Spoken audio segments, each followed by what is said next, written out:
Now, exactly a week from now, the United Kingdom will have its new Prime Minister. The two top contenders, the UK Foreign Secretary Liz Truss and the former UK Chancellor Rishi Sunak, have clashed over a slew of topics on various occasions.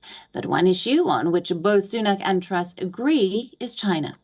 Now, after the former UK Chancellor Rishi Sunak pledged to get tough on China, UK Foreign Secretary Liz Truss has announced that if she is elected as the Prime Minister of the United Kingdom, then she will classify China as a threat to Britain's national security, further elevating China to a similar status as Russia, which has defined as an acute threat.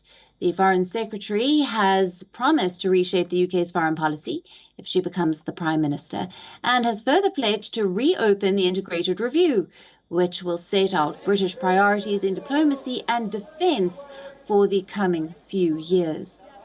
The review already describes China as a systematic competitor and has further argued that the UK should deepen its trading relations with Beijing while also being wary of the risks to its national security.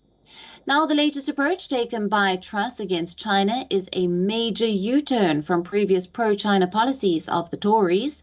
During former United Kingdom Prime Minister David Cameron's tenure, the United Kingdom and China had a steady relationship, apart from having diplomatic relations with Beijing.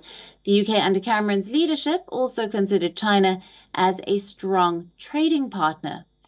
In the year 2017, Cameron, who had played a key role in efforts to boost trade links with Beijing while he was in 10 Downing Street, took charge of the €750 million fund to improve roads, ports and rail networks between China and the countries it traded with.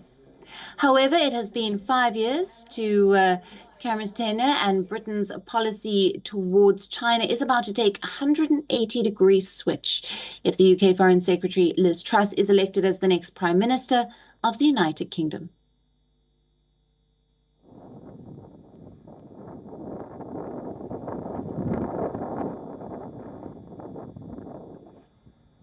WION, now available in your country. Download the app now. Get all the news on the move.